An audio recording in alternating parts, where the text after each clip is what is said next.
Madame, Monsieur, bonsoir et merci de prendre le rendez-vous de l'actualité sur EDN TV. Voici le sommaire de cette édition. Léandre Wilfried Rumbedi, porte-parole du gouvernement, était face à la presse ce matin pour répondre aux préoccupations des journalistes sur les questions d'actualité. Nous en parlerons dans ce journal. Du 1er au 7 août, la communauté mondiale célèbre la semaine mondiale de l'allaitement maternel. Quelle est donc l'importance de l'allaitement maternel, élément de réponse dans cette édition? Les Libanais font face à une pénurie de carburant en plus de la crise économique et politique que traverse le pays. Voilà pour le sommaire. Le développement, c'est maintenant.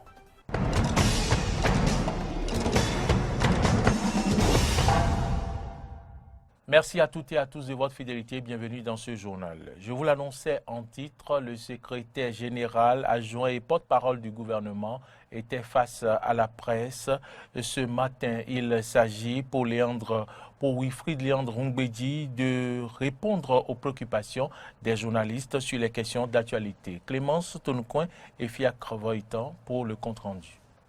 Quelques points clés du discours du chef de l'État à l'occasion de la fête du 1er août ont été passés au peigne fin à l'occasion de cet exercice de questions-réponses auquel s'est prêté le secrétaire général adjoint et porte-parole du gouvernement.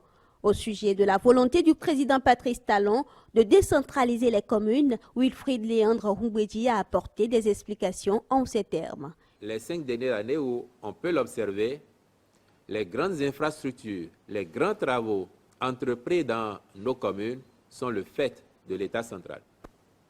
C'est vrai que ça fait partie de ses responsabilités, mais ce serait encore plus agréable si nos communes, parce que bien gérées, parce que suffisamment outillées sur la problématique du développement, et donc adressant les bonnes questions, les bonnes solutions qu'il faut, si ces communes étaient davantage outillées et disposaient de moyens suffisants pour prendre en charge le développement local.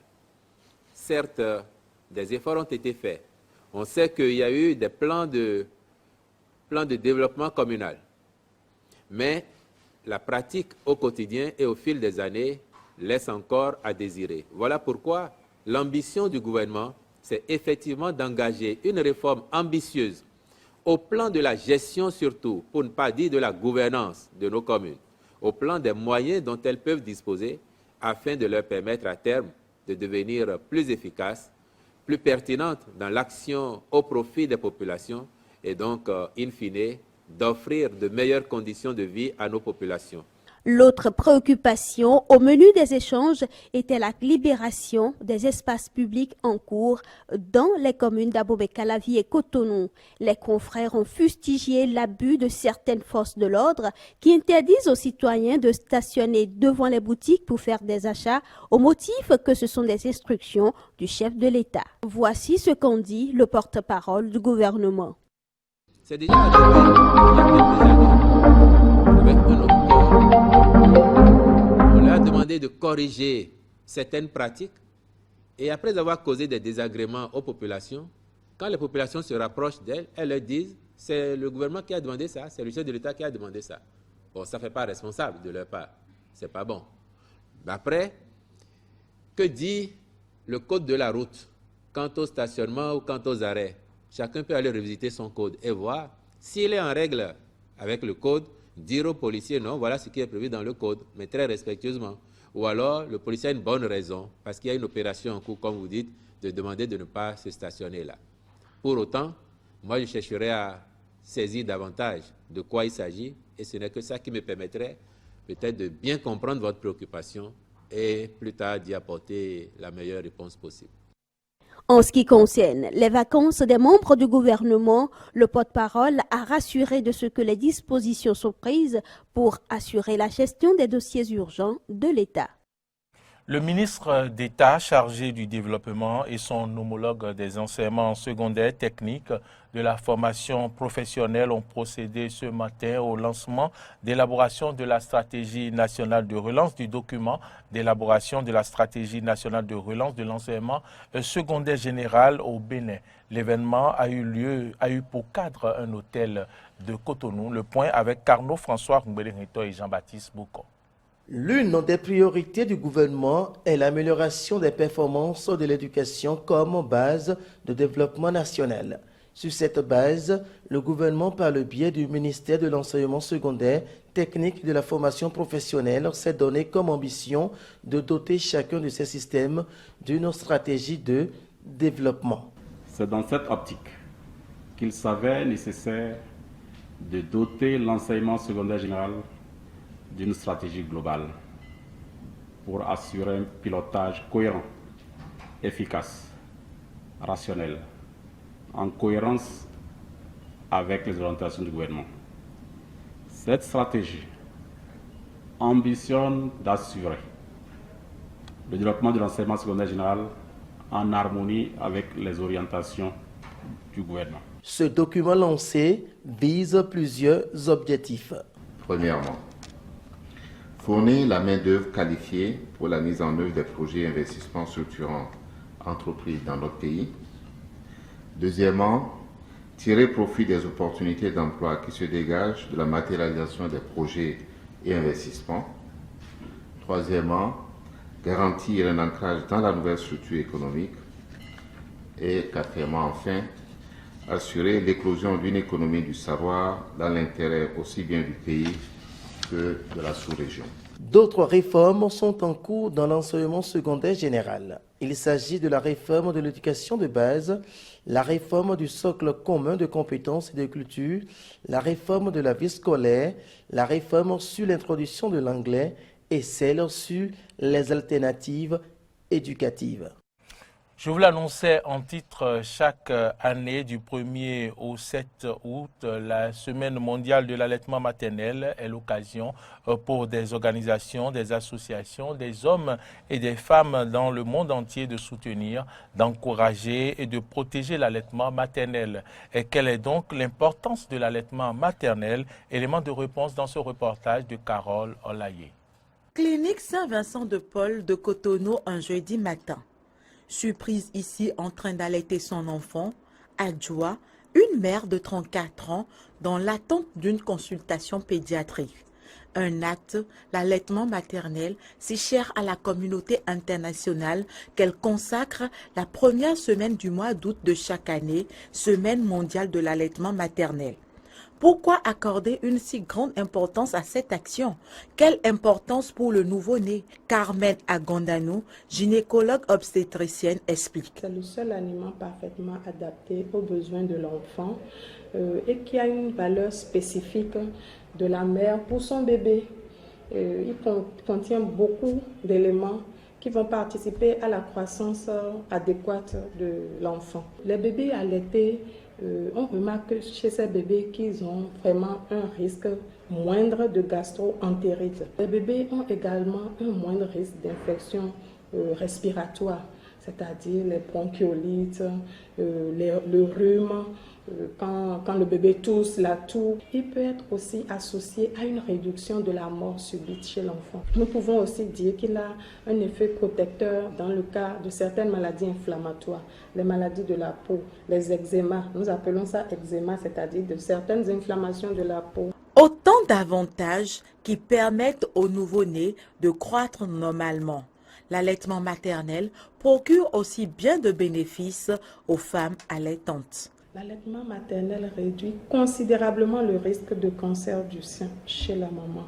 Nous pouvons dire aussi que cet allaitement maternel participe à une méthode de contraception que nous appelons méthode maman. Que dire alors des mères qui réprouvent l'allaitement maternel? Qu'arrive-t-il aux enfants qui n'en ont pas connu? Ils se sentent peut-être pas assez cajolés par la maman comme ils devaient l'être. Et ça peut effectivement agir sur la personnalité. Plus tard, ça peut entraîner que ce soit une personne assez froide ou une personne qui soit un peu plus réservée. Et puis, bon, parfois aussi, on dit que le développement cognitif, c'est-à-dire le QI, comme nous disons, chez les enfants qui sont allaités par leur maman, quand on fait ces tests, on sent que ces enfants ont des capacités parfois plus élevées. L'allaitement ne fait pas perdre la beauté des seins, Moi, j'ai eu beaucoup de femmes qui ont allaité, mais qui ont toujours gardé la belle plastique de leur sein. Donc, je pense que l'allaitement maternel est quelque chose de très primordial pour la santé de la maman et pour la santé du bébé. Même les mamans qui travaillent doivent faire cet effort-là et ne pas seulement s'adonner à l'allaitement artificiel. Preuve que des efforts restent à faire pour que le taux mondial d'allaitement exclusif pour les enfants de moins de 6 mois soit porté à 50% d'ici à 2025, comme l'évoque un nouveau rapport de l'UNICEF et de l'Organisation mondiale de la santé, OMS. Les responsables de l'Agence nationale d'approvisionnement en eau potable en milieu rural ont rendu public en fin de semaine écoulée à Cotonou la nouvelle plateforme de gestion de l'eau potable en ce milieu. Cet outil technologique vise l'assainissement de la gestion de l'eau. Compte rendu Samson Oké, Romaric de Vauchy. Utility 85, c'est la nouvelle plateforme qui s'occupe désormais du suivi, de la performance et du contrôle en temps réel des données d'exploitation de l'eau en milieu rural. La cérémonie de sa présentation officielle s'est déroulée en présence des maires, des représentants de maires, des responsables de structures décentralisées de l'eau et de plusieurs acteurs du sous-secteur de l'eau. Une initiative de l'Agence nationale d'approvisionnement en eau potable en milieu rural. Après 2 ans de travail, on a fini par mettre au point cette plateforme qui permettra désormais que les performances et les données d'exploitation soient maîtrisées avec la connaissance fine du patrimoine des ouvrages d'accès à l'eau potable qui sont consignés aujourd'hui dans une plateforme qui, après 2 ans de travail, est mise au point et qu'on expose aux acteurs. Pour le représentant du ministre de l'Eau et des Mines, Youssouf Abou, la mise en place de cette plateforme est une innovation. Cette plateforme qui vous sera présentée ce jour constitue donc un outil technologique innovant, facile d'utilisation par tous les acteurs impliqués, qui assure la transparence et la qualité du processus de régulation du sous-secteur, permettant ainsi son attractivité auprès des opérateurs professionnels. La plateforme Utility 85 est déjà en phase d'expérimentation dans certaines communes du Bénin. Selon les représentants de ces communes pilotes, l'arrivée de cet outil technologique est une réelle maîtrise des données en matière de gestion de l'eau potable. Cette plateforme a changé beaucoup de choses dans la mesure que cette plateforme nous permet de mieux comprendre les réseaux que nous avons à Ouidah. La maîtrise des données, c'est une chose très importante, puisqu'avec cette maîtrise, ça nous permet d'une part de maîtriser ce que nous avons, de savoir l'importance de ce qui reste à faire.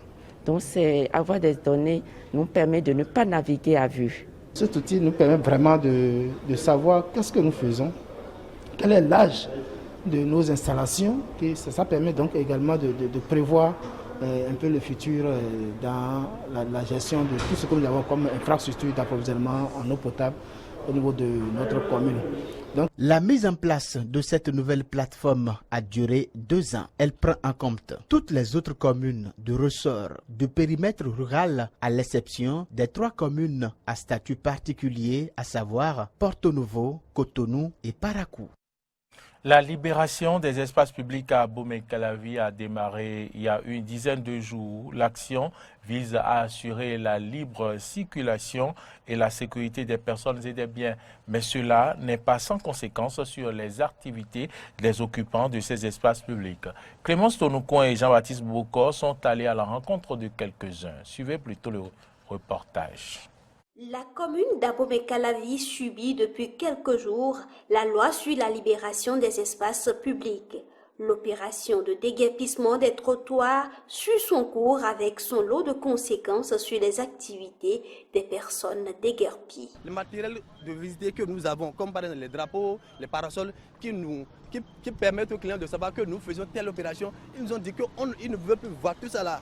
Vous voyez, ils ne veulent plus voir tout ça là. Et aujourd'hui, vraiment, avec ces quelques jours qu'ils ont commencé là, il y a déjà la mévente. Je n'ai plus de place pour travailler. Bon, je ne sais pas si le propriétaire va accepter que je me recule derrière. On a pris mon plaque là. C'est pas bon. Parce que c'est le plaque qui indique et les gens venaient. Et ils ont pris la plaque. Vraiment, je suis désolé. Le menuisier qui a mis son meuble devant pour vendre, on ramasse. Ça, c'est une pète pour lui. La vendeuse peut-être d'Akassa ou d'autres choses. On ramasse tous ses effets. C'est une pète pour elle. Vous voyez, non? Alors que les temps sont un peu difficiles pour nous. Et quand la police saisit, elle dit qu'elle ne remet plus. À travers cette opération, les autorités comptent préserver les usagers de la voie contre les accidents de circulation. En interactualité, vous le savez, le Liban traverse depuis la dernière explosion une crise politique et économique. Et comme si cela ne suffisait pas, les Libanais doivent faire face à la pénurie de carburant. Suivez plutôt. Ils sont artistes, écrivains, philosophes ou encore journalistes et ont décidé, dans une lettre adressée au président de la République, Kais Saied, de s'exprimer sur la situation du pays et de lui apporter leur soutien. La plupart ont connu une époque où, en Tunisie, la liberté d'expression était muselée par le pouvoir en place. La révolution de 2011 a permis au peuple tunisien de retrouver sa souveraineté. Ces intellectuels dénoncent donc l'islamisme politique, les crises partisanes, la corruption et l'ingérence étrangère, un frein selon eux à la transition démocratique qui a entamé le pays. Écoutez à ce sujet Monsef Benbrad, journaliste, écrivain et signataire de la lettre. L'objectif de cette lettre, c'est de dire que les intellectuels sont là, qu'il appuie ce qui s'est passé. Ce n'est pas un golpe, comme le disent les Sud-Américains, pas du tout. Ça n'a rien à voir avec un golpe, parce qu'on avait un État mafieux, un État obscurantiste, un État pro-terrorisme. Et à ce moment-ci, les décisions prises pour geler provisoirement pendant un mois l'Assemblée nationale et pour s'attaquer aux gros pentes de l'affairisme, de la corruption, etc., on ne pouvait qu'être d'accord. On ne pouvait pas avoir une autre solution. Mais, ceci dit, on a affirmé et confirmé notre soutien total des libertés et réaffirmé notre vigilance future pour tout ce qui pourrait toucher les libertés de notre pays. C'est clair. Dans cette lettre ouverte, ils dressent leur bilan de la décennie passée. L'effondrement de l'économie, l'obsolescence du système de santé, l'effondrement de l'éducation et la fuite des cerveaux, sans oublier de pointer du doigt un système judiciaire sous la coupe du parti Ennahda. Si ces intellectuels soutiennent l'action du président, ils assurent rester vigilants pour contribuer à protéger les libertés dans ce pays qu'ils rêvent libre, démocratique et moderne. De l'élément sur le Liban, vous avez suivi un reportage sur le président tunisien qui poursuit l'application des mesures exceptionnelles engagées le 25 juillet dernier, une situation qui ne laisse pas indifférents certains intellectuels tunisiens. Parlons à présent du Liban où le pays traverse la dernière, après bien sûr la dernière explosion, une crise économique a pris place et comme si cela ne suffisait pas, les Libanais doivent faire face à la pénurie de carburant. Suivez ce reportage. Comme si cela ne suffisait pas. Confrontés à une crise sanitaire, économique et politique, les Libanais doivent désormais faire face à une pénurie d'essence. Parmi les premières victimes, les services de santé. À l'hôpital Binjbeil, dans le sud du pays, le manque de carburant menace la santé, sinon la vie des patients. Le gasoil est vital pour le bon fonctionnement des hôpitaux. On l'utilise en chirurgie, pour les patients cardiaques ou en soins intensifs, et risque de perdre la vie en raison de cette pénurie. Autre conséquence, la pénurie oblige nombre de chauffeurs de bus à stopper le travail ou avoir recours à l'économie souterraine.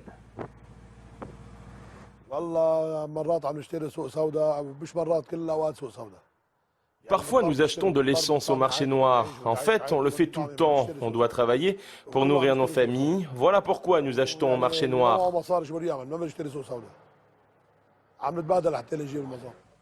Autre secteur touché par cette crise du carburant, celui de l'agriculture. Sans fioul, les stations de pompage fonctionnent à moitié. Impossible donc pour les agriculteurs et les habitants de s'approvisionner en eau. Alors, ils s'en remettent aux camions-citernes qui, eux aussi, font la queue pour récupérer le précieux liquide. Cela fait souffrir tout le monde, pas seulement les propriétaires de citernes, mais aussi les clients. Aujourd'hui, si un client veut de l'eau, le camion-citerne demandera d'abord de l'essence. Cette pénurie s'explique par plusieurs facteurs. Le plus important, l'incapacité pour la Banque du Liban d'ouvrir davantage de lignes de crédit et par conséquence, l'impossibilité pour l'État de payer puis faire circuler l'or noir sur le marché local. À cela, il faut ajouter la contrebande vers le voisin syrien, où le sans-plomb se vend 10 fois plus cher. Si aujourd'hui, les compagnies de distribution affirment que des navires remplis de carburant sont arrivés au Liban, les stations-service, pour la plupart, restent fermées. L'Afghanistan de nouveau secoué par des violences, de fortes explosions suivies de tirs ont éclaté ce mardi à Kaboul, près du ministère de la Défense. Un attentat revendiqué par les talibans. Suivez. Dieu est grand, mort aux talibans. Des habitants défilent dans les rues de Kaboul en soutien aux forces afghanes. À 2 heures d'intervalle, 2 fortes explosions ont secoué la capitale, avec pour cible principale le domicile du ministre afghan de la Défense.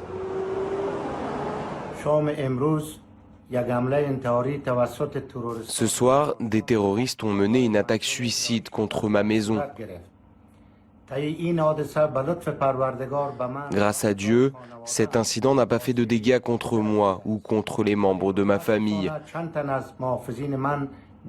Mais malheureusement, certains de mes gardes ont été blessés. Je veux assurer le peuple que ce genre d'incident ne diminuera en rien ma détermination à vous défendre, vous et la mère patrie.